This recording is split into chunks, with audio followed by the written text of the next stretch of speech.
right, it's Sunday. I forget the freaking date. But same day as my last vlog, just it's in the evening, about 6 p.m. I should probably turn that down or you won't have a prayer or hear me. Yeah, it's a little after 6 p.m. and I am headed westbound on I-10, somewhere between, I'm not exactly sure where I am, but I'm somewhere between Blythe and Indio, on my way to a suburb of LA that I've forgotten the name of and have honestly never heard of before. Yeah, going out to meet a friend that I haven't seen in a while, and bringing him some electric scooters that need rebuilding. Kind of made him a deal on doing the work on them and stuff, and he said it could take him a while to get them done, and I don't really have a problem with that. I've been sitting on them for, oh gosh, about a year and a half, and I haven't made any progress whatsoever, so I figure he can't be any slower than that. So it's the first time I've driven this leg of the I-10, and I've driven this leg of the I-10 actually quite a bit, but it's the first time I've done it now in about a decade. I forget exactly what month it was that I did it in 2011, but yeah, 2011 is definitely the last year that I did I-10 all the way from Phoenix to LA. I did quite a few trips summer of 2019 to San Diego. That was kind of starting to become my second home. And boy, if there was any time I should have been vlogging, that was it. There is a video on my channel of me riding a scooter across a bridge that crosses I-5, a pedestrian bridge. It goes from the big park, I forget the name of it, but the great big park to a school that's on the other side near downtown. And I recently uploaded that, but man, I took quite a few trips that summer to San Diego and was seriously considering moving there. I just love being in San Diego, and working for Lime in San Diego was a surprisingly good job, but it's a good thing I didn't. I mean, you know, nobody has a crystal ball to tell the future, but it wasn't too long after that that California passed the state bill, I forget what it's called, but basically it severely limits independent contractors. And I don't want to give a political rant on it. There's no shortage of those on YouTube, but in a nutshell, it's to try to, you know, stop corporations from taking advantage of people by classifying them as independent contractors as opposed to, you know, employees. Because employees are theoretically supposed to get, you know, benefits such as, you know, insurance, and then of course they're paying into Social Security and what have you. Whereas independent contractors are not. Independent contractors are technically their own business people, independently contracted with the business. And you know, there's merit to both sides of that argument. But one thing I do, you know, strongly believe in is that America is should be all about choices, and people having the freedom to make the choice to do what's best for them.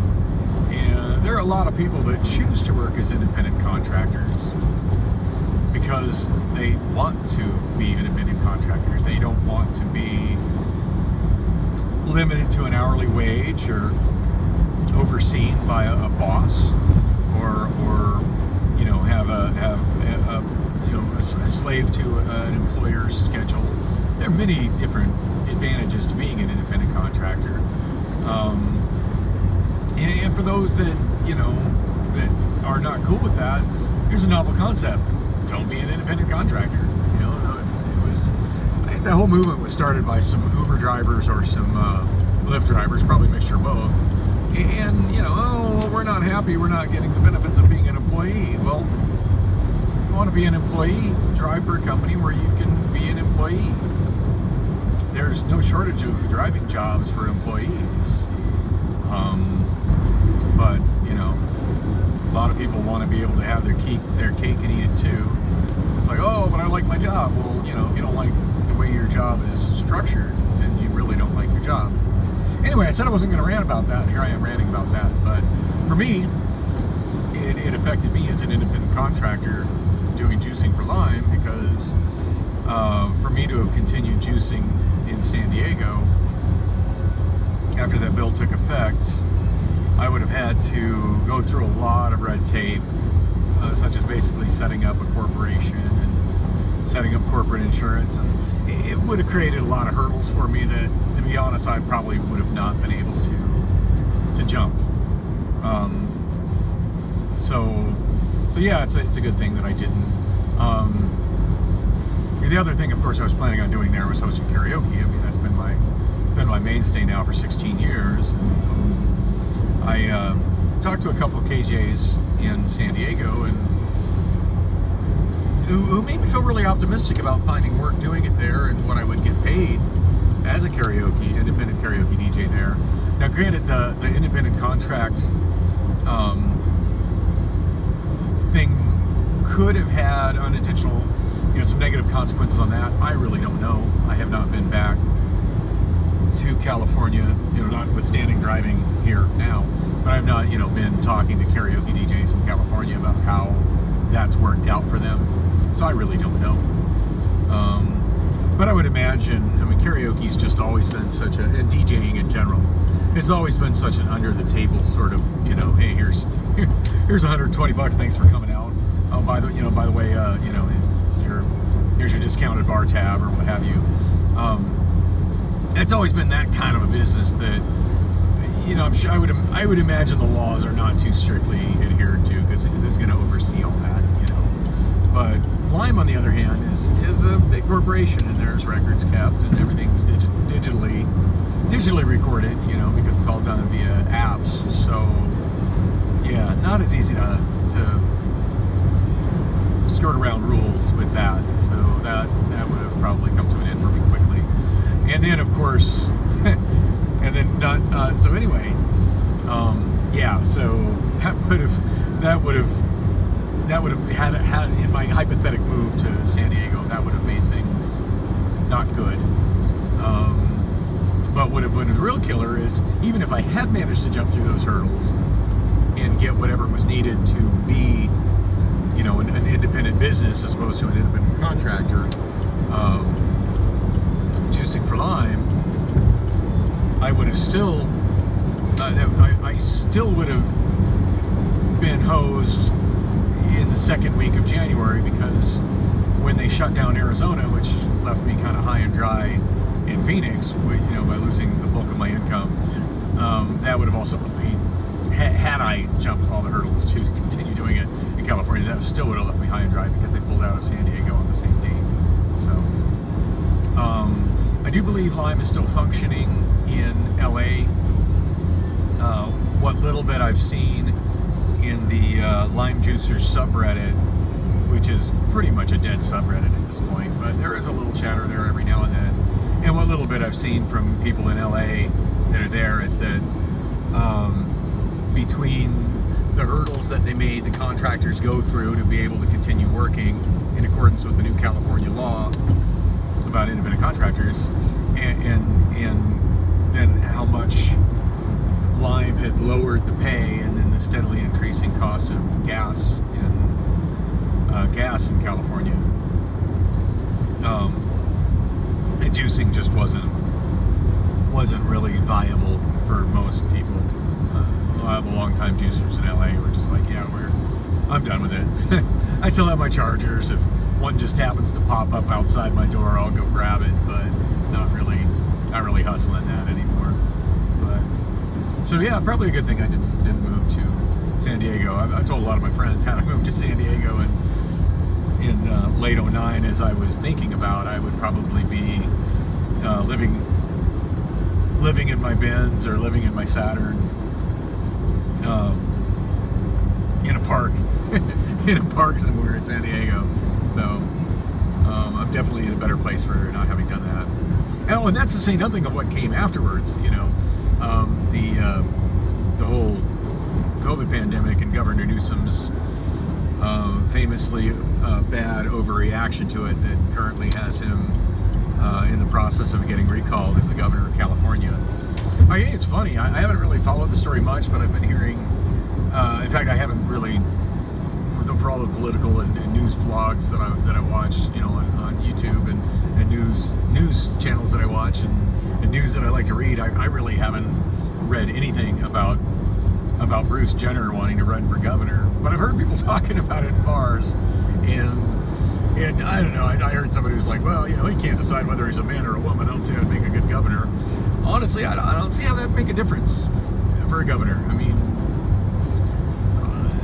there's been, without naming names, there have certainly been some good male governors, and there have been some good female governors, and I don't think one's gender or sexuality really should have any bearing on their ability to govern a state.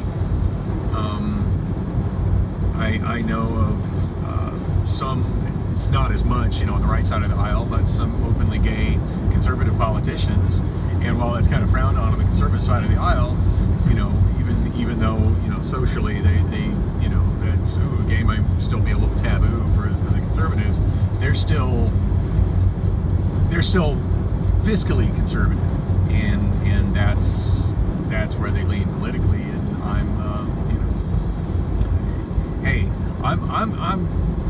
I'm happy with anybody that can basically run the state in such a way that they balance the budget and don't make overreaching laws that screw over independent contractors like California recently did, and that also can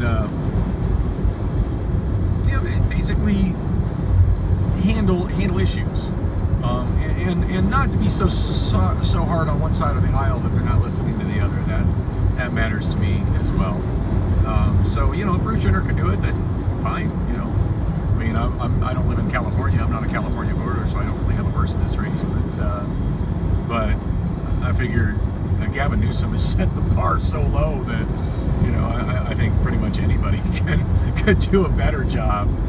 I mean, my God, after basically just completely screwing over business owner after business owner after business owner, locking stuff down and forcing healthy people to stay in their homes, while simultaneously, making allowances for certain big businesses. Like, I wish I could remember the name of the business, but the woman that I saw in several different vlogs and news stories that was basically told that there were things that she could do to have outdoor dining for her bar and restaurant that would allow her to stay in business. That if she set up tents outdoors and had the tables spaced a certain distance apart and maintained a certain cleanliness protocol, that she would be able to do it. And then after she made all that investment, which of course came out of her pocket, and more likely came out of her credit, she's probably still paying interest on it.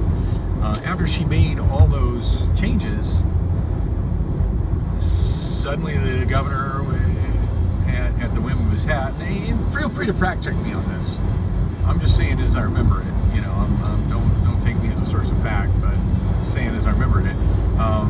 The California changed their protocols, told her that was no longer allowed, so she's basically hosed on all that money that she spent to operate her business, and once again unable to operate her business.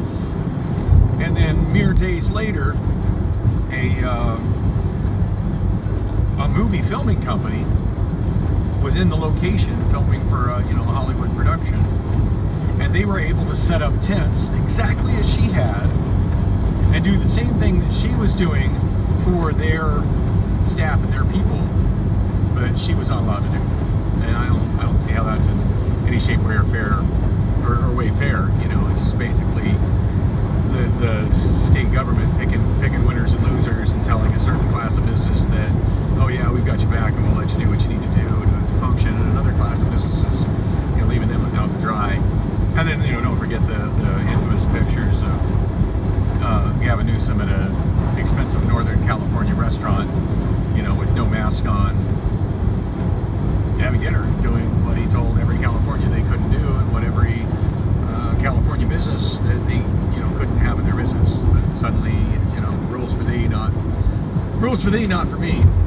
Anyway, my idea was not to make a political vlog. My idea was just kill a little bit of time on this boring stretch of road And hopefully I don't get pulled over by the chips for having a cell phone in my hand, because I know that law is a lot more enforced here than it is in Arizona.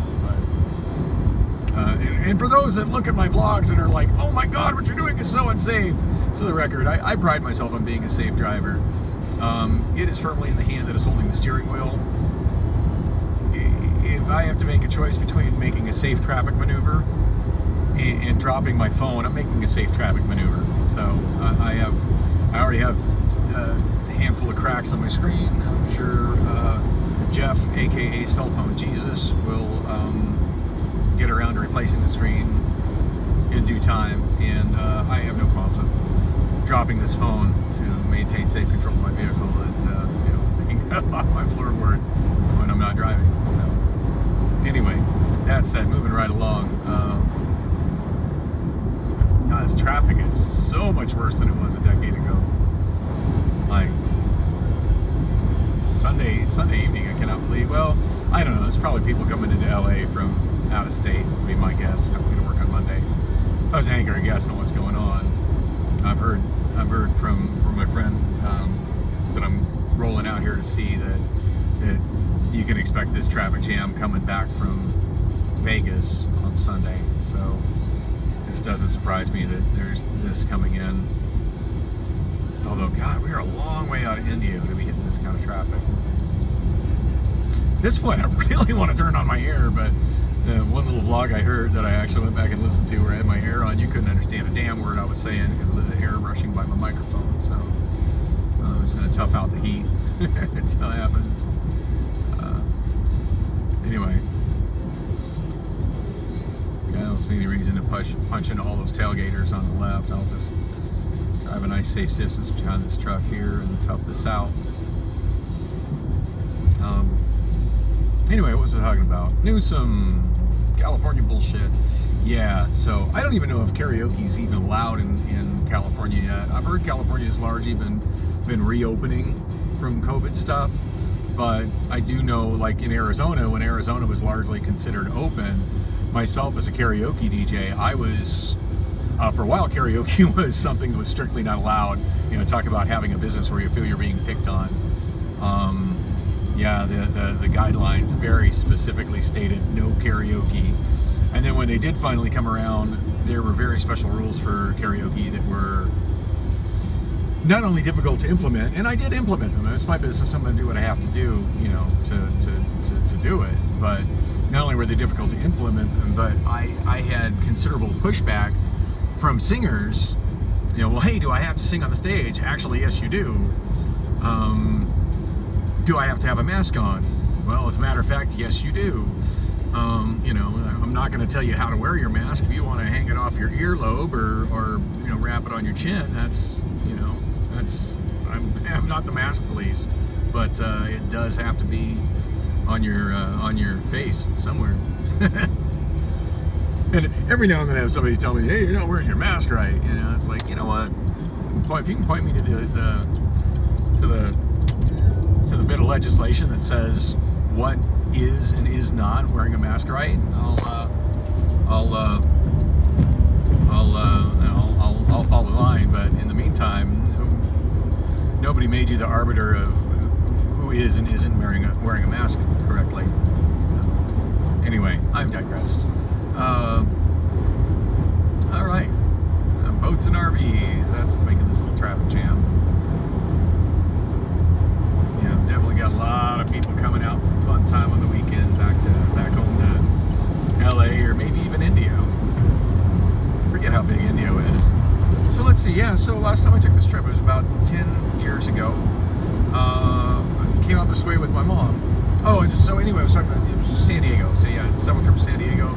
The other trips I've done have been up to Northern California, Sacramento, San Francisco, Bay Area, to visit family, and also to pick up a large collection of Laserdiscs and a Laserdisc player.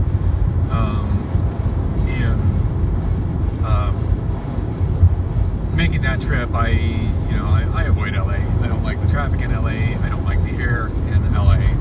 I'm really not a fan of LA. So going to Northern Cali, Google Maps tells me to go through LA. I ain't doing it. Generally generally speaking, I take I-10 to Quartzsite. I forget the name of the state highway, or maybe it's a U.S. highway, but it's a 2-lane highway that goes north out of Quartzsite that takes you up to I-40, and that's one of the closest spots, as far as the distance between, direct, where I-40 and I-10 are unusually close to each other, since both of them kind of wind north and south along their alignments. And it's also a pretty straight shot, and it's a pretty quick road. Like, I forget that. I know in some places the speed limit slows down to 55, but flow of traffic is pretty quick on that road. Anyway, yeah, I always on those trips I've taken that road up to the 40, and then taken the 40 to Blythe. And I forget the highway that I take, from Blythe, but there's a highway that goes directly west from Blythe to Bakersfield. And then for Bakersfield, either north on the 99, or I continue on west through Bakersfield up to the 5, and then north. But yeah, this is first time since 2011 of taking the 10 past Blythe, and I do not remember this much traffic on this road. This is crazy to me. So that trip was pretty special. I went with my mom, and we went to see Glenn Campbell on his last tour. And it's the subject of last tours always kind of cracks me up, because so many bands that I like have announced last tours, and then 2 years later announced another last tour, and so on and so forth.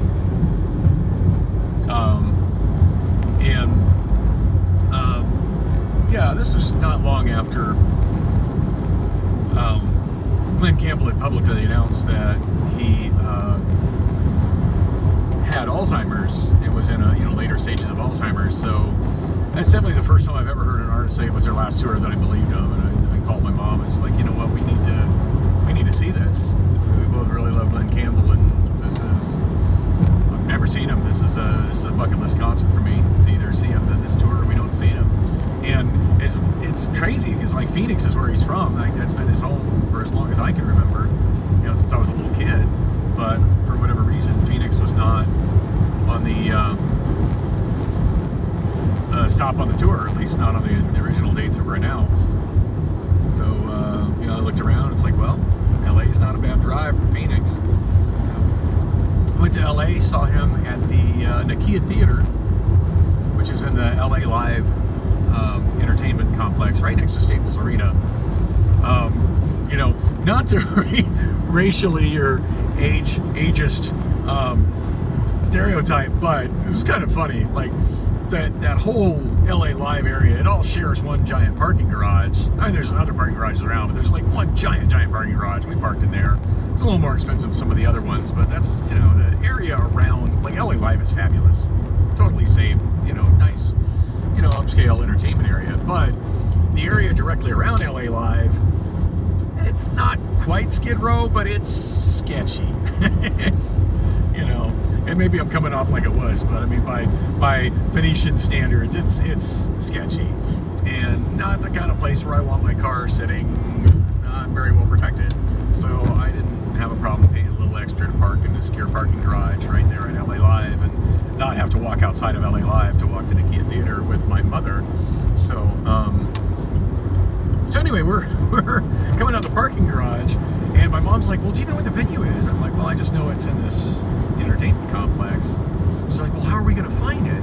I'm like, well, and I had heard earlier that on that same day that in Staples Center was Enrique Iglesias and Pitbull. So of course, like, we're coming out of the parking garage, and the vast majority of people are like under 40 and Hispanic. But I noticed there's a handful of like middle-aged and older white people. And my mom's like, well, how do you know? I said, well, as we get out of the parking garage, we just need to follow all the older white people. And she's like, really? I'm like, trust me on this, Mom. And that's what they did. And they led us right to where we were going. So fun times. But yeah, fabulous show. I mean, I could go on. I'm probably already running out of space on my phone for recording this, but I could go on length at how amazing that concert was. But definitely one of my favorite. I've seen literally hundreds of concerts, and that was definitely one of my favorites. And of course, part of it is just I've got such a love for Glen Campbell and his music, and you know, for me, every single song was just something that's near and dear to me, and more than a lot of people at that show, because of course he was touring on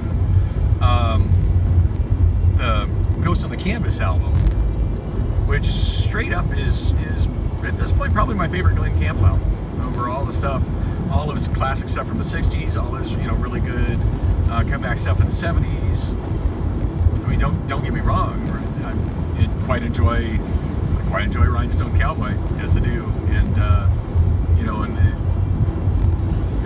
you know, a lot of his classic stuff, but Ghost on the Canvas is just such a return to form. That album just came out of nowhere, unexpected, and rocked my world. It was like just having an old friend that you haven't seen or heard from in 30 years come back into your life, and just realizing how much you love that person. You know, that's what the album was like for me. And this over a decade of repeated listenings, it's aged really well. And at that point, I mean, I've been playing it constantly, so I knew every song. And it was funny, like a lot of the fans, which of course were, you know, as Glen Campbell fans go, you know, for me at the time being 40 or 41, I was younger than the average Glen Campbell fan there, so a lot of them didn't know that new record, but boy, all the songs he played on that, I was loving it. And I am going on like the Glen Campbell, aren't I? Anyhow, yeah, at times. That's the last time I drove this road, so I'd share that. Traffic seems to be getting heavier, and I'm 26 minutes. I don't know who the hell would want to listen to me talk for 26 minutes. And oh my goodness, I don't know if y'all can see this, because my phone is not my phone does not take good video at all. But the air, like I'm going into a valley, and I don't know which valley it is. I don't know if there have been fires here I just haven't heard about, or if this is just how bad the pollution is here. But holy crap, the air in this valley is just, I mean, unless it's low-lying clouds, it just looks dirty. Just gross. Hazy, dirty. Maybe there have been fires out here? I don't follow California news a whole lot. I mean, I think, after ranting about California news, I mean, I follow some, but this is, you know, whatever's going on down here. It's got this sky so nasty, I don't know nothing about that. Anyway, so I intend to do a handful of these because I don't go to California very often. My girlfriend stumbles across them. She's probably going to be pissed because I did not tell her I was going, but I'm just, I don't know, being not very happy with her again. So it is what it is. And she would have wanted to go with, and that would have just ruined the whole trip for me. So there's that.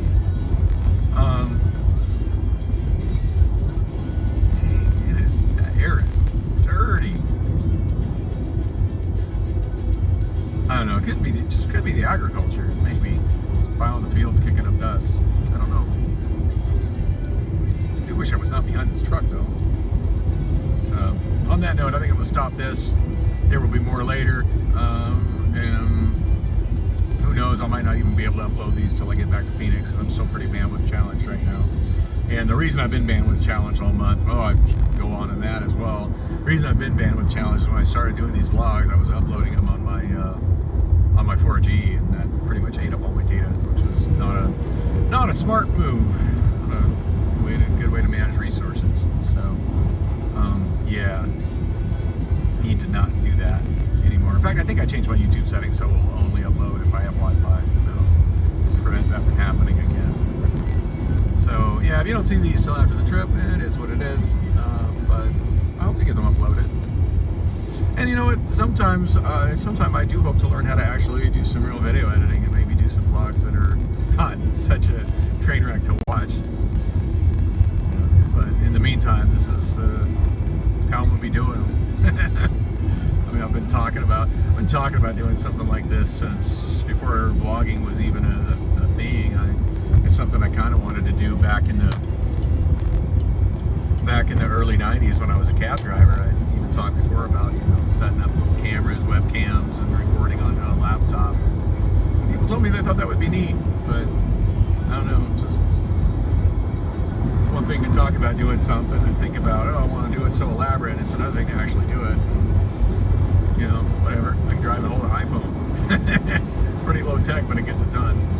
Or high tech, depending on, you know, if you actually start to think about what's inside an iPhone. Anyway, I'm just senselessly rambling now. So, as always, like and subscribe, and hopefully there will be more on this trip.